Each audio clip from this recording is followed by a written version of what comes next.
ही है। तो यहाँ पे हम लोग कह सकते हैं कि अगर मास ऑफ रिएक्टेंट जो होगा अगर मास ऑफ प्रोडक्ट के बराबर हो तो उसको हम लोग क्या कह देते हैं, आपका जो है वो इक्वेशन बैलेंस है। जैसे मान लो यहाँ पे है एफ ई, यहाँ पे कितना है 1, इधर कितना है 3, तो इधर कितने से मल्टीप्लाई कर दूं 3 से, तो आयरन तो बैलेंस हो गया। अब देखिए हमारे पास क्या है ऑक्सीजन, ऑक्सीजन इधर कितना है 4, इधर 4 करने के लिए हमें कितना करना पड़ेगा 4 से। अब यहाँ पे हाइड्रोजन 8 हो गया तो यहाँ पे भी हाइड्रोजन से क्या कर देंगे 4। तो वही चीज वो कहता है कि सबसे पहले कह रहा है कि ड्रॉप बॉक्स कीजिए, यानी कि इसमें हम देखेंगे कि कितना रिएक्टेंट साइड है और कितना जो है प्रोडक्ट साइड है। तो हमारे पास यहाँ पे देखे और देखे कि यहाँ पे क्या बैलेंस नहीं है आपका, ना तो आयरन बैलेंस है ना ही क्या है हाइड्रोजन है। तो आयरन को बैलेंस करने के लिए हमें इसको 3 से मल्टीप्लाई करना पड़ेगा और इसको कितने से 4 से। तो आप इस प्रकार से भी कर सकते थे, अब चाहे तो आप इस प्रकार से भी कर सकते हैं, आपकी इच्छा जिस प्रकार से हम लोग क्या करना चाहें कर सकते हैं। ठीक है, ओके। अब यही चीज को इन्होंने जो दिखाया है कि फिर बैलेंस करने के बाद जो हम लोग क्या कर देंगे, एक बार हाइड्रोजन को करेंगे, एक बार जो है ऑक्सीजन को करेंगे। अच्छा एक बात ध्यान देना, आपके अगर जो एग्जाम में ना कोई इक्वेशन 5 नंबर का पूछ दिया जाए तो आपको इसी टाइप से बनाना है। सबसे पहले लिख लेना, यानी कि जो है LHS RHS एलिमेंट करने, और फिर उसको जो है बैलेंस करना। लेकिन जनरली 1 नंबर से ज्यादा नहीं देगा। क्यों? क्योंकि जब जो चीज ऐसे ही आपका एग्जामिनर क्या चाहता है कि आपकी नॉलेज को चेक करना, तो सिंपली जो है वो क्या कर लेगा, इस प्रकार से पूछ के कर लेगा। कभी भी इस टाइप से जनरली आते नहीं है। इन केस आएगा तो ये सारे स्टेप बाय स्टेप क्या करना पड़ेंगे, आपको लिखने पड़ेंगे। ठीक है, क्लियर है? ओके। यस अब सर। हम बात करते हैं यस सर। जो बैलेंस यस इक्वेशन हो यस जाएगा सर। वो इस प्रकार से हो जाएगा। Sometimes the reaction conditions such as temperature, pressure, catalyst, etc. for the reaction are indicate above and below the arrow in the equation. कुछ ऐसे केस होंगे जहां पे जैसे प्रेशर है, इस प्रकार से आपको क्या होगा दिया होगा, तो हम लोग जो है यहाँ पे क्या कर सकते हैं, जैसे सनलाइट दे दिया जाए, क्लोरोफिल दे दिया जाए। आप देखते होंगे जो पत्ती में जो फूड बनता है इसी प्रोसेस को कहते हैं, और इसी को हम लोग फोटोसिंथेसिस भी कहते हैं, कि कार्बन डाइऑक्साइड लेते हैं और वाटर लेते हैं तो यहाँ पे आपका क्या बन जाता है, ग्लूकोज का फॉर्मेशन हो जाता है। इसी को हम लोग क्या कह देते हैं, ग्लूकोज कह देते हैं। तो ये जो है बेसिकली आपका ग्लूकोज जो है फॉर्मेशन हो जाता है। अब हम बात करते हैं ABCD मेथड की। आपको मैं कहता हूं कि आप इस इक्वेशन को बैलेंस करके देखिए, क्या बैलेंस हो रहा है, ट्राई कीजिए। मैं आपको 1 मिनट समय दे देता हूँ या 2 मिनट दे देता हूँ, आप इसको एक और ट्राई कीजिए कि क्या ये इक्वेशन बैलेंस हो रहा है या नहीं हो रहा है।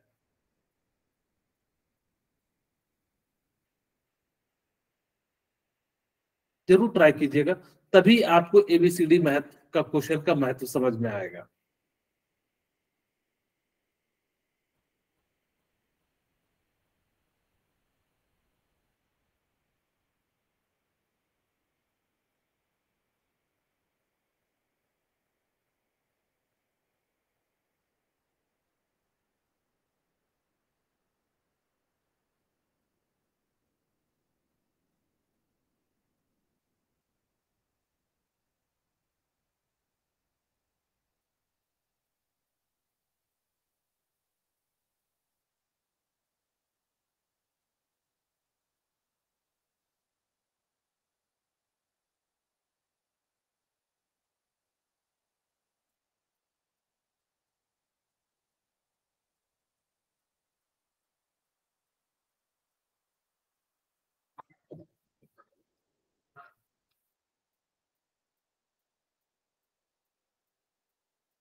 किसी का बना बैलेंस हो रहा है क्या? सर हो रहा है। ओके, कीजिए भूमिका।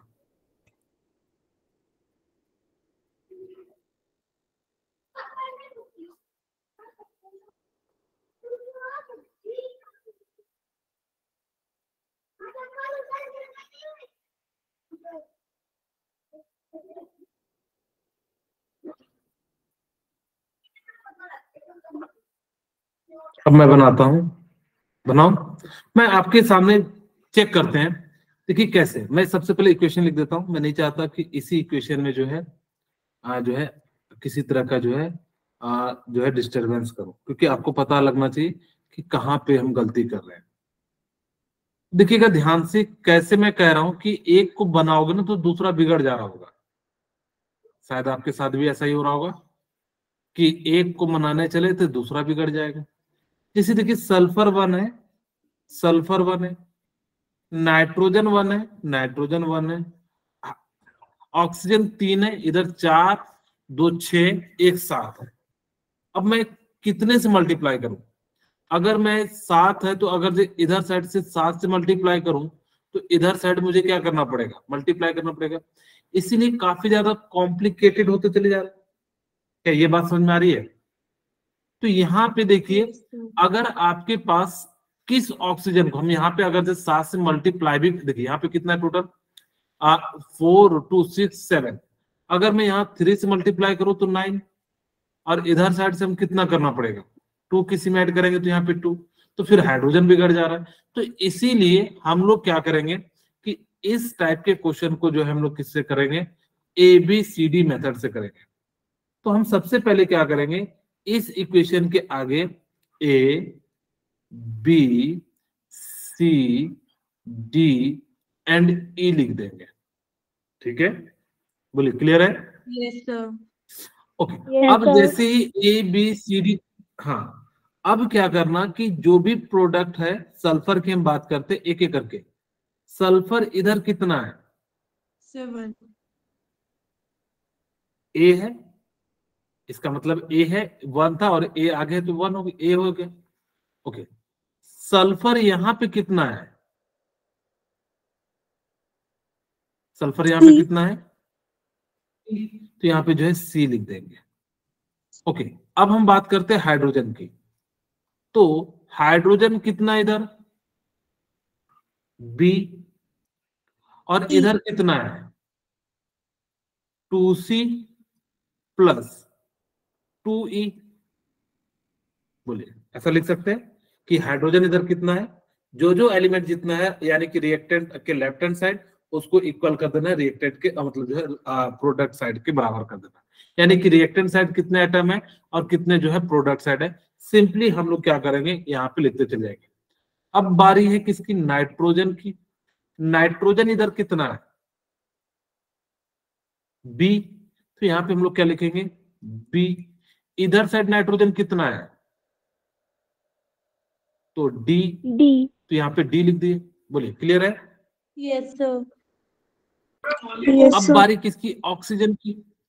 तो इधर साइड ऑक्सीजन कितना है?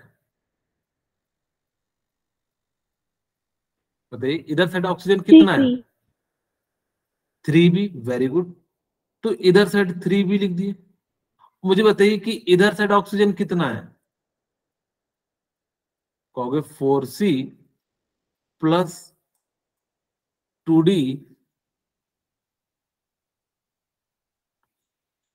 2D प्लस E, ऐसा लिख सकते हैं।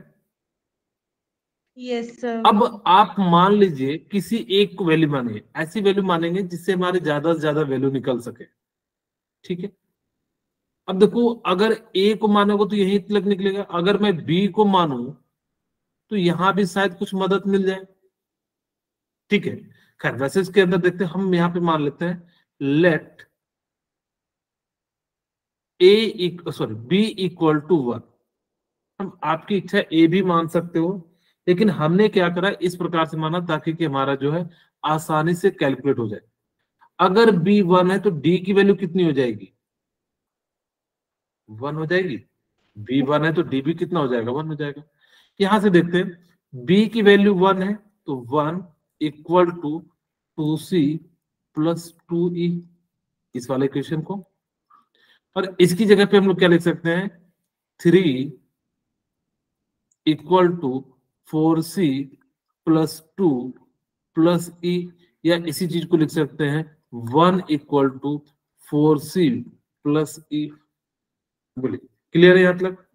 अच्छा, इसको इक्वेशन मैंने 1 मान लिया और इसको इक्वेशन क्या मान लिया, 2 मान लिया। बेसिकली कहे तो मैथमेटिक्स है, ठीक है। अब हमने क्या करा कि इन दोनों इक्वेशन को लिख देते हैं और इसमें जो है हम सॉल्व करते हैं या किसी पर्टिकुलर एलिमेंट को क्या कर देते हैं, हटा देते हैं। तो 4c प्लस e, अगर मैं इस इक्वेशन को 2 से मल्टीप्लाई कर दूं और माइनस कर दे तो 2 से 1 जाएगा तो 1 आ जाएगा, और यहाँ पे कितना हो जाएगा, 4c से 4c कट जाएगा, 4e में से एक e जाएगा तो कितना आ जाएगा, 3e आ जाएगा। तो e की वैल्यू कितनी आ गई, 1/3 आ गई। बोलिए क्लियर है। इसका मतलब हमें a की ही वैल्यू को मानना चाहिए था। खैर ऐसा भी आ गया तो कोई दिक्कत नहीं है, बाद में हम इसको पूरे को जो है 3 से मल्टीप्लाई कर देंगे, ठीक है। मैं दूसरा तरीका भी बताऊंगा, पहले यहाँ पे हमें a मानना चाहिए था। फिलहाल देखिए e की वैल्यू आ गई। अब ऐसा करने से क्या होगा ना कि हमारा कैलकुलेशन बढ़ जाएगा। तो यहाँ पे e की वैल्यू है तो मैं यहाँ से जो है क्या निकाल लेते हैं, c की वैल्यू निकाल लेते हैं। तो यहाँ पे आप चाहे तो इस इक्वेशन में पुट कर दीजिए, चाहे इस इक्वेशन में, तो हम यहाँ पे जो है पुट कर देते हैं 1 = 2c प्लस 2e, ये है, ठीक है। बोलिए क्लियर है यहाँ तक, यस सर, ठीक, ओके। अब हम क्या कर सकते हैं, e की जगह पे 2c 2 × 1/3, e की जगह पे 1/3 रख देंगे। तो यहां से 1 - 2/3 = 2c। यहां से आपकी वैल्यू कितनी आ जाएगी, 3 में से 2 गया तो 1/3, और यहाँ पे क्या हो जाएगा 2c। तो c की वैल्यू कितनी हो जाएगी, 1/6 हो जाएगी। a की वैल्यू निकल गई क्या, नहीं, b की वैल्यू निकल गई, d की वैल्यू निकल गई, e की निकल गई और c की निकल गई। तो इसका मतलब a भी कितना हो जाएगा, 1/6, क्योंकि a = 6 है। बोलिए यहाँ तक समझ में आ गया, ओके। अब हम क्या करते हैं, यस हाँ जी सर। बोलिए। अब यहाँ पे हम क्या करते हैं कि a की जगह पे 1/6 रखते हैं। तो दूसरा तरीका भी बताऊंगा, हम a को जो है मानेंगे 1, तो हमारा ये कैलकुलेशन आसान हो जाएगा। b की वैल्यू कितनी निकली है, 1, c की वैल्यू कितनी निकली है, 1/6, d की वैल्यू कितनी निकली है, d हमारा कितना है, 1, तो यहाँ पे 1, 1 e की वैल्यू कितनी है, 1/3। अब मैंने इस पूरे इक्वेशन को 6 से मल्टीप्लाई कर देता हूं। अगर मैं 6 से मल्टीप्लाई कर दूं तो ये कितना हो जाएगा, 1 हो जाएगा, और ये कितना हो जाएगा, 6 हो जाएगा। बोलिए, और ये भी कितना हो जाएगा, 1 हो जाएगा, और ये कितना हो जाएगा, 6 हो जाएगा, और ये कितना हो जाएगा, 6 × 1/3, तो ये 1/2 हो जाएगा। यस सर, मेरे पास जगह नहीं था इसलिए हमने जो है ऐसा लिखा है, ठीक है। अब यहाँ पे अब चेक करते sulphur 1, sulphur 1, hydrogen 6, 4 and 2 6, nitrogen 6, nitrogen 6, oxygen 18, 4, 12, 16 to 18, यानी कि इस प्रकार से ये जो है क्या हो गया, रिएक्शन बैलेंस हो गया। अगर मेरे इस इक्वेशन को थोड़ा और आसान हो जाता, कब, जब आप यहाँ पे किसकी वैल्यू लेते, a = 1 ले लेते, ठीक है। आपको मैंने समझाने के लिए समझा दिया ये वाला मेथड भी, लेकिन अगर हम यहाँ पे क्या ले लेते, a की वैल्यू ले लेते, तो देखिए कितना आसान हो जाता। यहाँ पे हमें जो है फ्रैक्शन का झमेला नहीं पड़ता। ठीक है, बस नहीं हो गया।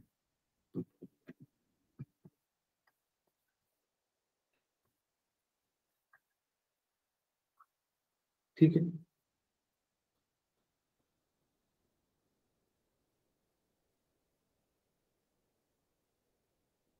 अब मैं यहाँ पे लेट a = कितना मान लेता हूं, 1, तो c की वैल्यू कितनी आ जाएगी, 1 आ जाएगी। यस अब यहाँ सर, पे b c की वैल्यू 1 है तो 2 + 2e लिख सकते हैं। c की वैल्यू 1 है, यहाँ पे पुट कर दिया। यहाँ पे 3b = आप यहाँ पे चाहते हैं ना तो बी की जगह पे 2e 2 + 2e भी लिख सकते थे, लेकिन हम उतना ज्यादा अभी आप शायद मैथमेटिक्स उतना ज्यादा पढ़ नहीं रहे होंगे, तो इसीलिए जो है मैं थोड़ा सिंपल में ही चल रहा हूँ। तो 2d + e। अच्छा देखिए ध्यान से, यहाँ पे b = d है तो d की जगह b लिख सकता हूँ, Yes, 3b sir. = 4। अब d की जगह पे b लिख देंगे तो 2b आ जाएगा। ऐसा लिख सकते हैं, Yes, sir. b = d है तो जितना d होगा उतना ही तो b हो जाएगा। तो यहां से 2b इधर ले जाओगे तो b = 4 + e हो जाएगा। इसको इक्वेशन मैंने 1 मान लिया और इसको इक्वेशन क्या मान लिया, 2 मान लिया। अब इन दोनों में से हम क्या करते हैं कि इस इक्वेशन को 2 से मल्टीप्लाई कर देते हैं। इस इक्वेशन को जैसे ही 2 से मल्टीप्लाई करोगे तो यहाँ पे मैं लिख सकता हूँ b = 2 + 2e और b कितना हो जाएगा 8 एंड प्लस कितना हो जाएगा 2e। तो यहाँ से e से e आप नहीं भी मल्टीप्लाई करते तो भी चल जाएगा। आप अगर कहोगे सर मैं नहीं करूं तो भी चल जाएगा, क्यों? क्योंकि यहाँ पे b से b कैंसिल हो जा रहा है। अगर जब नहीं होता तब आपको कैंसिल किसी एक टर्म को करना पड़ता। यहाँ से हम लिख सकते हैं b = 2 + 2e और यहाँ पे क्या लिख सकते हैं b = 4 + e। v घट जाएगा, ये कट गया तो -2 और = e, तो e की वैल्यू कितनी आ गई आपकी 2 आ गई। ठीक है, अब e की वैल्यू 2 आ गई तो यहां से हम b की वैल्यू निकाल सकते हैं। तो e की जगह पे 2 रखोगे तो 4 × 2 यानी कि b कितना हो गया 6, b 6 हो गया तो d कितना हो जाएगा 6। अब देखिए वैल्यू पुट कीजिए, a = 1, b = c, जो है b = 6 एंड c की वैल्यू हमने नहीं निकाली है तो c की वैल्यू, अच्छा c की वैल्यू 1 है तो यहाँ पे 1 ही रह जाएगा। d = 6 एंड e = कितना हो जाएगा 2। तो ये जो है आप इस तरह से क्या कर सकते हैं, किसी भी इक्वेशन को सॉल्व कर सकते हैं। बोले क्लियर है? Yes, sir. ये तब Uh, करना जब आपको लगे कि normal method heat and trial से सॉल्व नहीं हो रहा है। सीधे सीधे ये फॉर्मूला नहीं लगाना है, क्योंकि 10th में जब आपसे पूछा जाएगा वो हीट एंड ट्रायल मेथड से ही बैलेंस हो जाएगा। इनकेस नहीं होता है तब ये मेथड आपको यूज करना है। क्लियर है? मैं चाहता हूं कि फिर से आपको मैं 2 मिनट का समय दे रहा हूं, आप इस क्वेश्चन को सॉल्व कीजिए।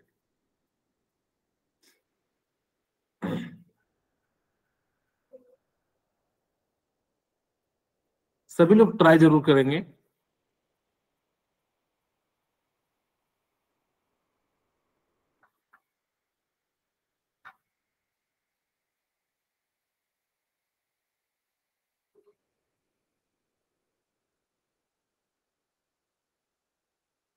हाँ जी अमित।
बोले सॉल्व कर लिए?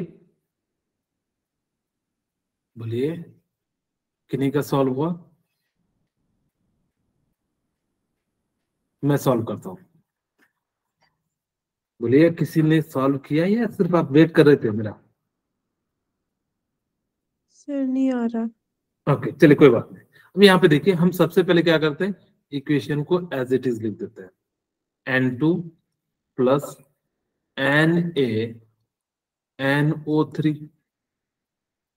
ठीक है, और Na2O प्लस N2। अब हम क्या करेंगे कि इसके आगे ABCD लिख देते हैं, यहाँ पे A B और ये C और ये क्या हो जाएगा आपका D हो जाएगा, ठीक है। अब हम इक्वेशन के थ्रू जो है नाइट्रोजन को बैलेंस करते हैं कि कितना लेफ्ट हैंड साइड है और कितना राइट हैंड साइड है।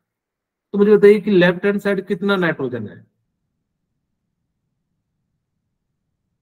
लेफ्ट हैंड साइड कितना नाइट्रोजन है? तो कहोगे सर 2A प्लस B, क्या समझ में आया? बोलिए समझ में आ रहा है या नहीं आ रहा है ये मेथड? सर एक बार फिर बोलिए सर। ओके, हमने क्या करा कि देखिए नाइट्रोजन कितना है लेफ्ट हैंड साइड, पहले हम इधर साइड देखेंगे।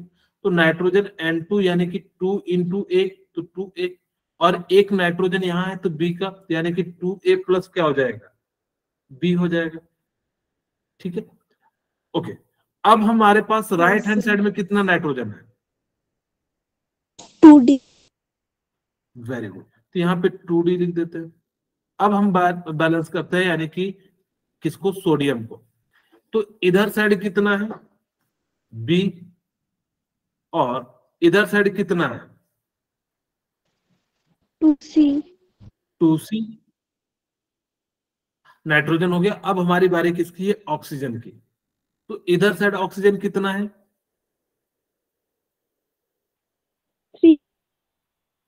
3B। Very good, equal to इधर साइड कितना ऑक्सीजन है C, ठीक है।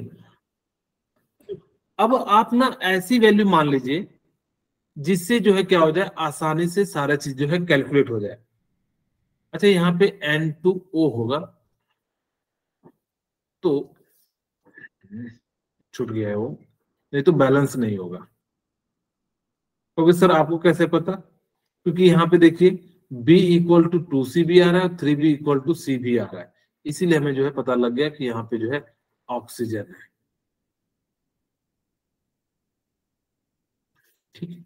ओके, अब हम बात करते हैं ऑक्सीजन यहां भी हो जाएगा, तो 3B equal to C plus B। बोलिए क्लियर है यहाँ तक? Yes sir. अब हम क्या करते हैं कि किसको हमें मानना ज्यादा आसान होगा, तो आप कहोगे कि C को, B को मानोगे तो C हाफ आ जाएगा, इसीलिए हम क्या करते हैं, लेट C इक्वल टू 1। अगर C इक्वल टू 1 है तो B की वैल्यू कितनी हो जाएगी, बोलिए। C की वैल्यू 1 है तो B की वैल्यू कितनी हो जाएगी 2। वेरी गुड, ठीक है। तो यहाँ पे C की वैल्यू 1 होगी तो B की वैल्यू कितनी हो जाएगी 2 हो जाएगी। अब हम निकालते हैं वैल्यू, इस इक्वेशन में जो है वैल्यू डालते हैं, ठीक है। तो यहाँ पे हमारे पास जिसकी जिसकी वैल्यू पता है हम उसकी वैल्यू क्या कर देते हैं, डाल देते हैं।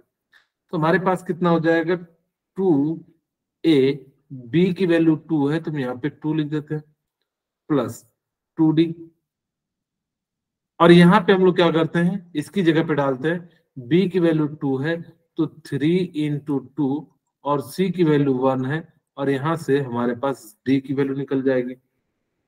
तो D की वैल्यू कितनी आ जाएगी 5 आ जाएगी, 5।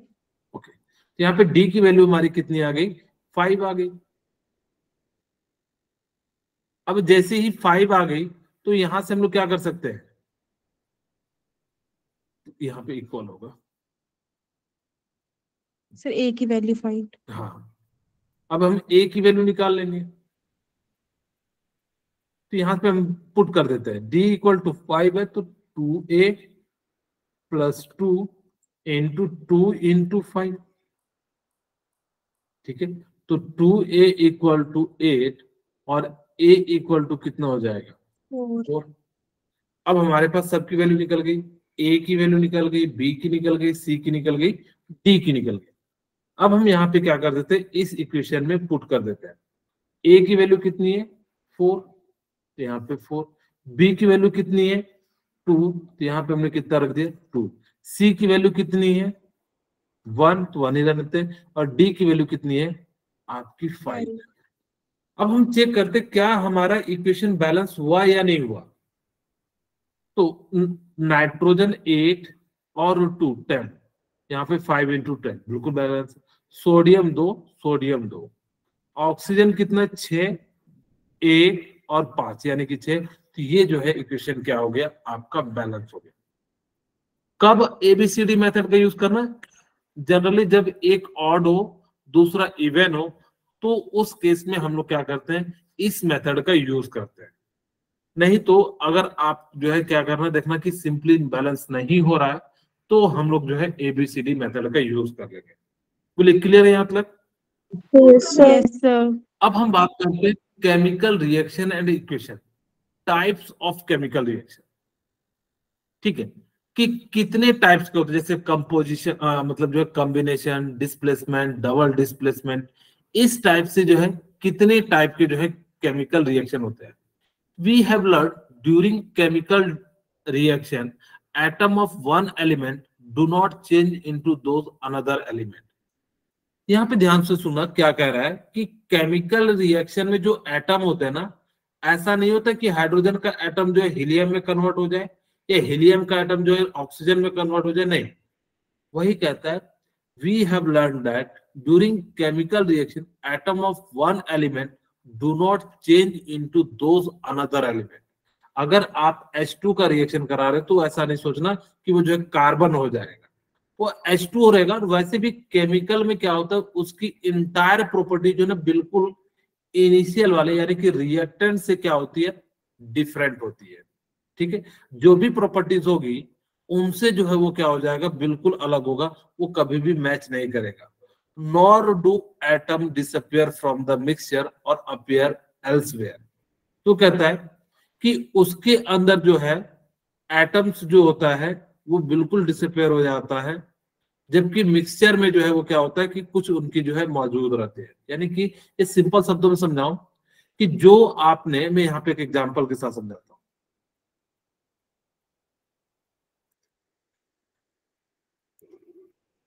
मान लीजिए मेरे पास H2 है और O2 है।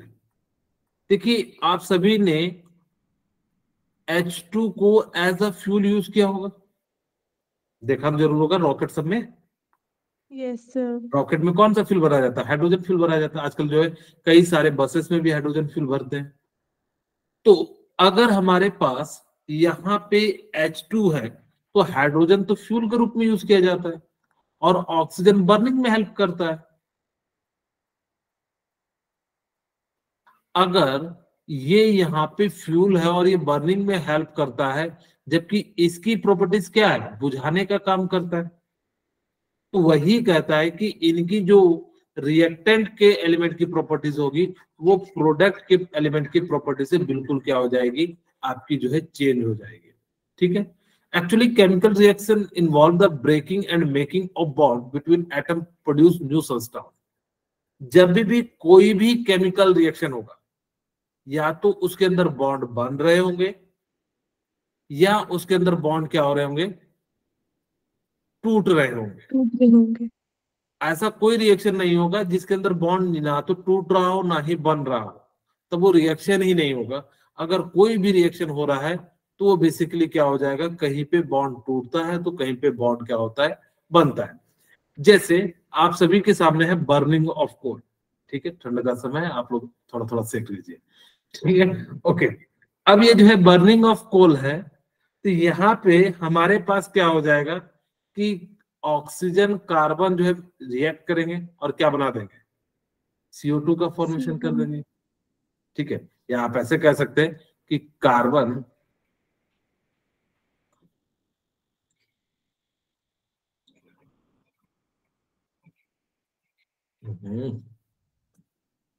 अगर कार्बन है ऑक्सीजन है इसको हम रिएक्ट करेंगे तो ये जो है आपका क्या हो जाएगा, CO2 बन जाएगा।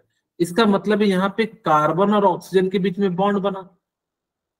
वही Yes, कहता sir. है कि जब भी कोई भी मॉलिक्यूल्स न्यू सब्सटेंस बनेगा तो उसके अंदर या तो बॉन्ड का फॉर्मेशन होगा या ही क्या होगा, टूटेगा। तो वही कहता है कार्बन ऑक्सीजन को लिए तो इस प्रकार से जो है क्या हो जाएगा, आपका जो है बॉन्ड का फॉर्मेशन हो जाएगा।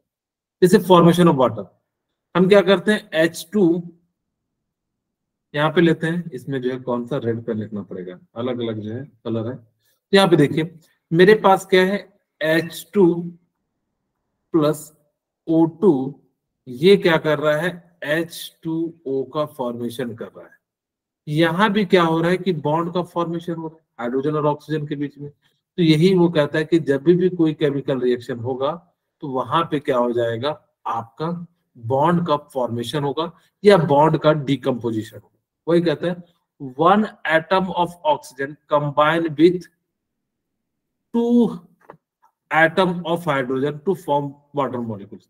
अगर ये कितना एटम है, एक एटम है, तो हाइड्रोजन का कितना एटम है, 2 एटम है। तो यहाँ पे कितने वाटर मॉलिक्यूल्स फॉर्मेशन हो जाएंगे, 2 जो है, यानी कि H2O के मॉलिक्यूल्स फॉर्म हो जाएंगे। यही बात वो लिखा भी है। तो यानी कि H2O इस प्रकार से जो है हम लोग कह सकते हैं। अब हम बात करते हैं कि सबसे पहला जो है वो कॉम्बिनेशन रिएक्शन। कॉम्बिनेशन रिएक्शन का मतलब क्या होता है, किन्हीं को पता है Yes, sir. क्या होता है Bhuvaneshwari? Sir, when two or more reactant combine, they form a product is called a combination very reaction. Good. जब कभी भी 2 या 2 से ज्यादा element, when 2 or more than 2 element react and form a single molecules, such type of molecules या particle is known as combination reaction, या such type of reaction is known as combination reaction।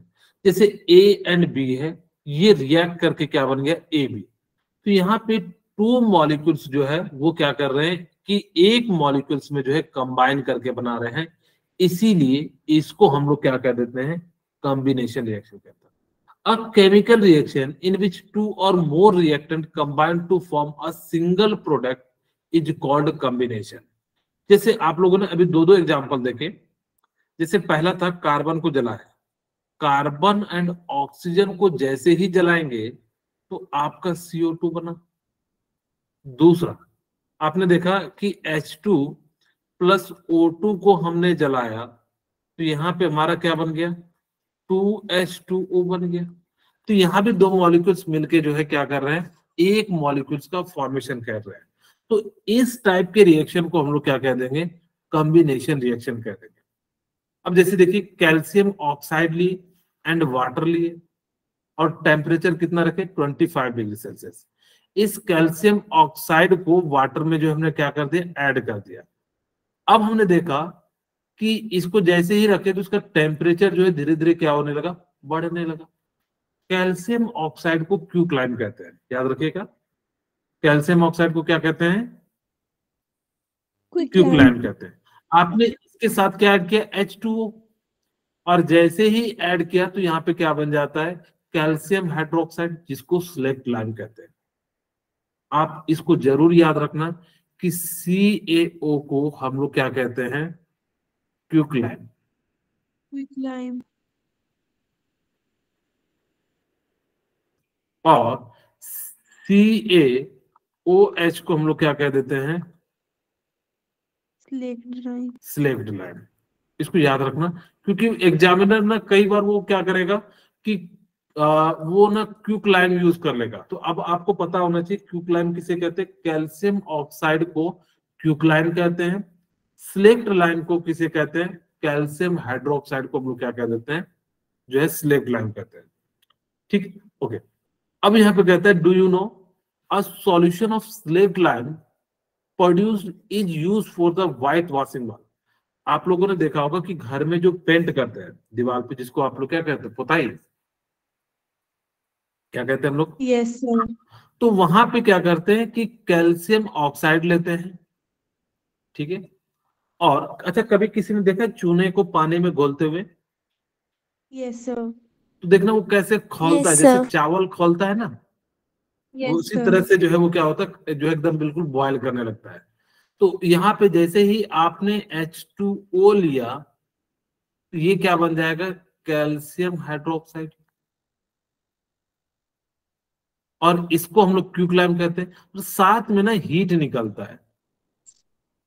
इसी कारण से जो thermometer लगाए थे वो क्या हो गया आपका, जो है पहले 25 डिग्री सेल्सियस था, लेकिन जैसे इन दोनों को डाले तो वहां पे क्या हो गया कि जो है उसका टेम्परेचर जो है इंक्रीज हो गया।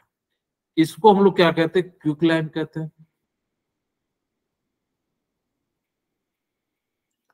और इसको हम लोग क्या कह देते हैं, Slaked lime. Slaked lime. ठीक है, तो वही चीज वो भी कहता है। इसी स्लेक्ड लाइम को हम लोग क्या करते हैं, यूज करते हैं व्हाइट वॉशिंग के लिए, या जो है वॉशिंग वॉल के लिए। मैं लिख देता हूं। अब कलर डाल दोगे लाल वाला तो रेड कलर का व्हाइट वॉशिंग हो जाएगा।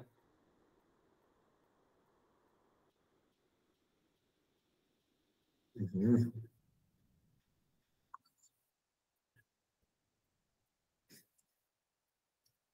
तो यहाँ पे क्या हो जाएगा, व्हाइट वॉशिंग। अब जैसा हो, क्योंकि जनरली चूना जो होता है सफेद होता है, अगर आप उसको पेंट कीजिएगा तो आपका जो दीवार होगा वो कैसा होगा, व्हाइट ही हो। वो अलग बात है, बाद में हम अगर कलर डाल देंगे तो फिर जो है उसका क्या हो जाएगा, कलर चेंज हो जाएगा। अब ये क्या होता है ना कि ये कैल्शियम ऑक्साइड, ठीक है, ये जो स्लेक्ड लाइम है CaOH का होल ट्वाइस, और वो कार्बन डाइऑक्साइड के साथ रिएक्शन करके वो क्या बना देता है, कैल्शियम कार्बोनेट बना देता है, CaCO3। और यही जब आप देखना, कैल्शियम कार्बोनेट जो होता है वो ज्यादा साइनेबल होता है। आपका घर जब पेंट करते हैं उतना ज्यादा साइन नहीं करता है। कभी नोटिस करना, आप लोगों के घर में जिस दिन पेंट किया जाएगा ना, उस दिन उतना साइन नहीं करता। लेकिन जैसे ही कार्बन डाइऑक्साइड के साथ रिएक्शन कर जाएगा, वो क्या बना देता है, कैल्शियम कार्बोनेट का फॉर्मेशन कर देता है।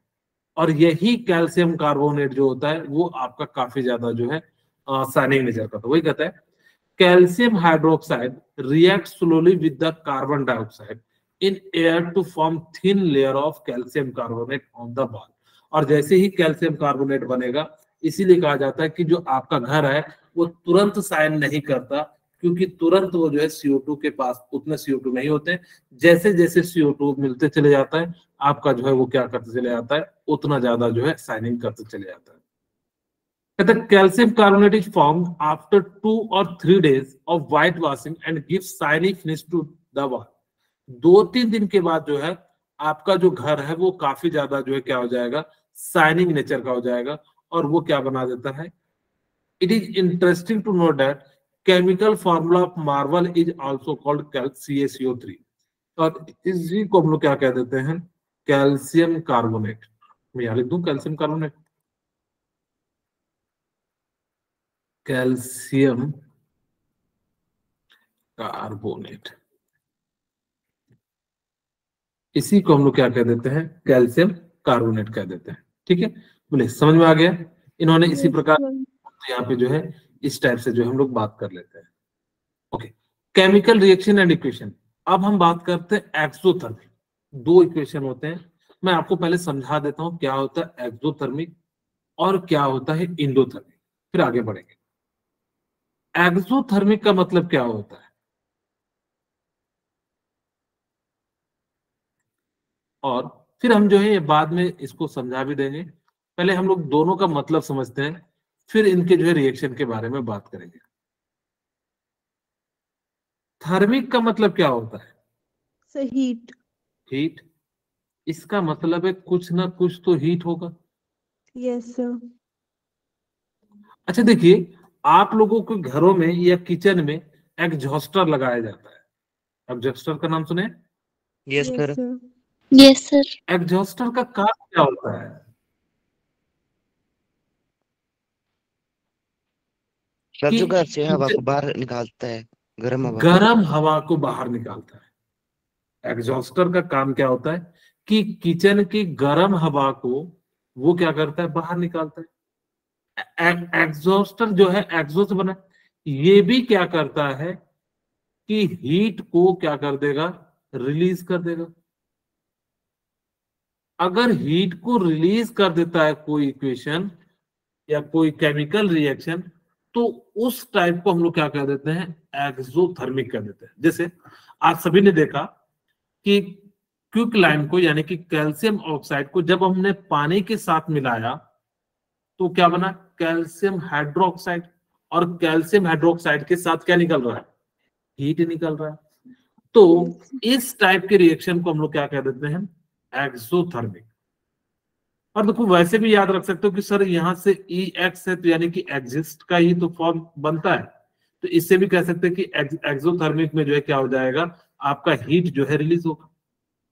जबकि इंडोथर्मिक यानी कि अंदर, इंडो को हम लोग क्या कहेंगे, इन कर दो, इन में जो है अगर एनर्जी हो गई, यानी कि कोई रिएक्शन होने के लिए अगर उसको हीट की रिक्वायरमेंट होती है, तो इस टाइप के रिएक्शन को हम लोग क्या कह देते हैं, जैसे कैल्शियम कार्बोनेट को तोड़ने के लिए आपको बाहर से क्या करना पड़ता है, हीट देना पड़ता है।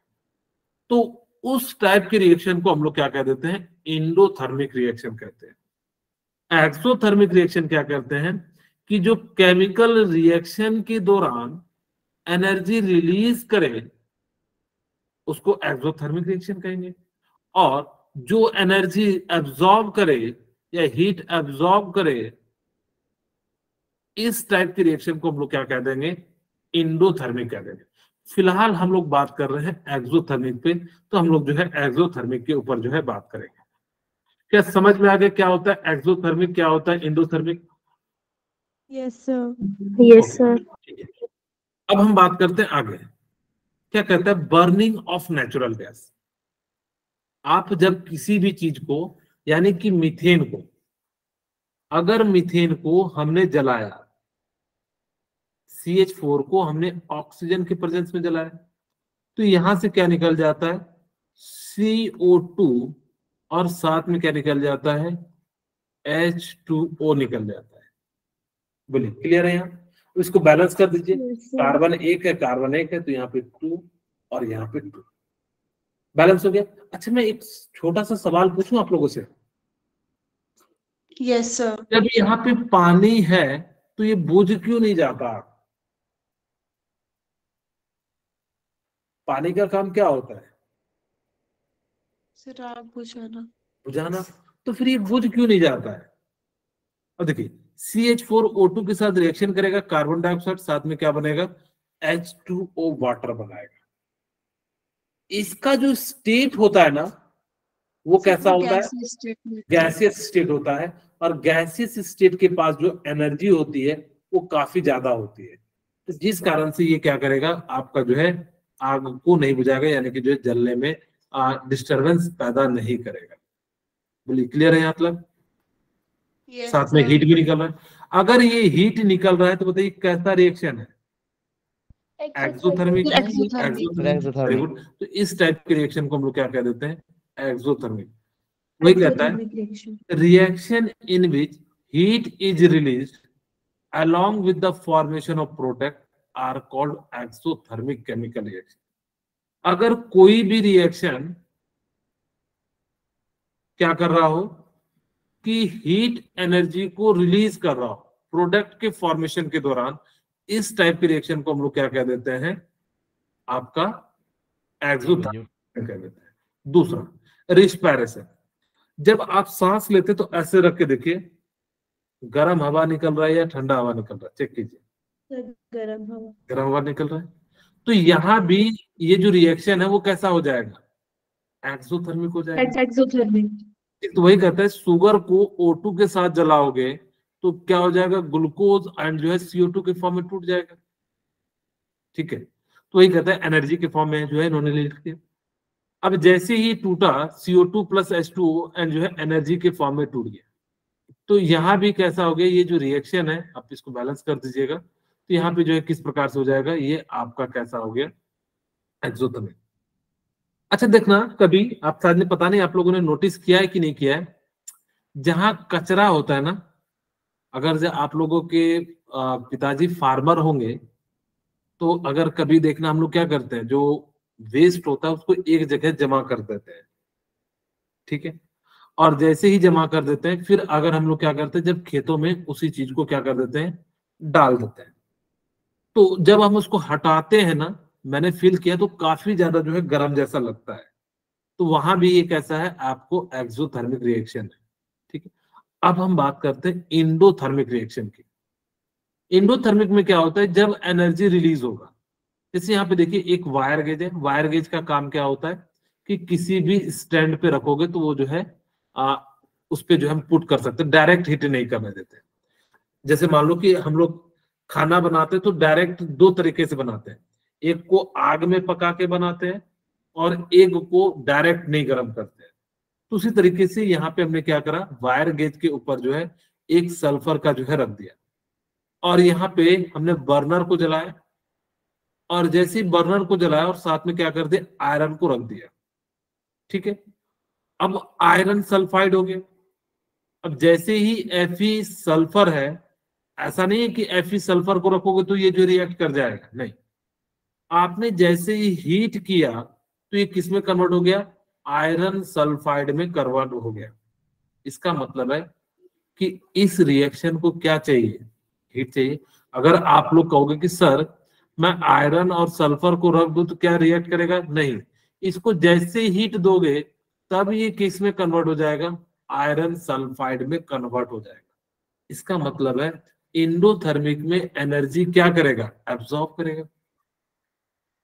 तो वही कहता है कि such type of chemical reaction in which energy is absorb during the formation of product it is known as endothermic reaction। वही कहता है reaction in which heat is absorbed are called endothermic chemical reaction। यानी कि ऐसा कोई reaction जिसके अंदर क्या हो, एनर्जी एब्सॉर्ब्ड होगा, उस टाइप के रिएक्शन को हम लोग क्या कह देंगे, आपका एंडोथर्मिक केमिकल रिएक्शन कह देंगे। बोलिए क्लियर है? Yes sir. ठीक है, यहां तक समझ में आ गया होगा। अब हम बात करते हैं केमिकल रिएक्शन एंड इक्वेशन का सेकेंड टाइप, डीकंपोजिशन रिएक्शन। अभी तक हम लोग जो बात कर रहे थे यहाँ पे बेसिकली कॉम्बिनेशन रिएक्शन कर रहे थे, उसमें इंडोथर्मिक एंड एक्सोथर्मिक की बात किए थे। अब हम बात कर रहे हैं किस पे, जब आपके पास क्या हो, डीकंपोजिशन। डीकंपोजिशन का मतलब क्या होता है कि जब एक मॉलिक्यूल्स टूट के जो है अलग अलग मॉलिक्यूल्स में कन्वर्ट हो जाए, या कह सकते हैं कॉम्बिनेशन का जस्ट अपोजिट होता है। ए बी था तो ए प्लस बी में जो है क्या हो गया, टूट गया। वही कहता है a chemical reaction in which compound is split into two or more simple substance is called as decomposition reaction। किसे कहेंगे decomposition reaction? A chemical reaction in which a compound break down into two or more than two simple element is called decomposition reaction। तो यहाँ पे भी जो है क्या हो रहा है, जो है टूट रहा है। Can take place under three condition. या तो आप इसको कैसे तोड़ सकते हो, हीट से तोड़ सकते हो, या आप कैसे तोड़ सकते हो, लाइट के प्रेजेंस में तोड़ सकते हो, या आप कैसे तोड़ सकते हैं, इलेक्ट्रिसिटी के प्रेजेंस में तोड़ सकते हैं। जितने भी रिएक्शन होंगे वो इन्हीं तीन कंडीशन में से किसी एक कंडीशन के कारण जो है आप क्या कर पाओगे, तोड़ पाओगे। जैसे एक एग्जांपल ले लेते हैं, हीटिंग ऑफ कैल्शियम कार्बोनेट। जैसे मैंने आपको बताया था कि जैसे ही क्या होगा कि कैल्शियम कार्बोनेट को लिए CaCH3 को आपने क्या करना शुरू कर दिया, हीट करना शुरू कर दिया। तो जैसे ही कैल्शियम कार्बोनेट है CaCO3, तो ये जो है क्या हो जाता है, यहां से टूटता है, तो कैल्शियम ऑक्साइड एंड जो है CO2 में जो है क्या हो जाता है, टूट जाता है।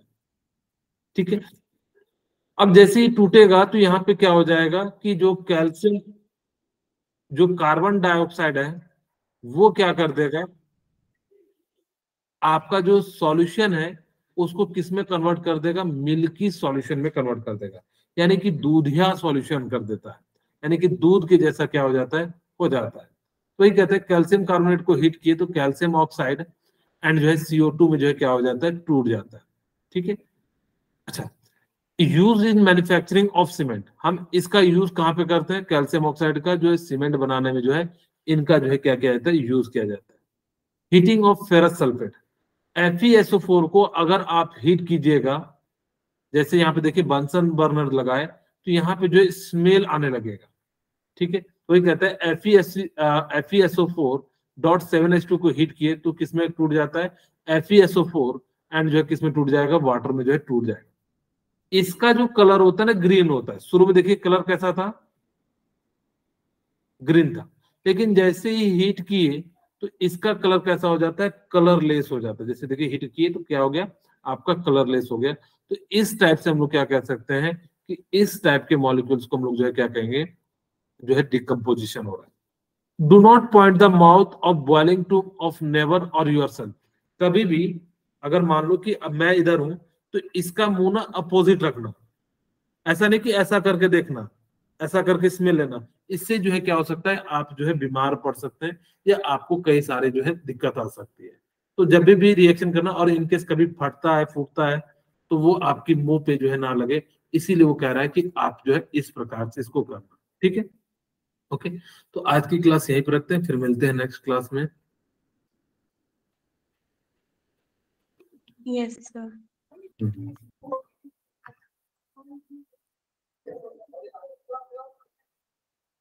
Bye, Bye, sir. sir. Good night, sir.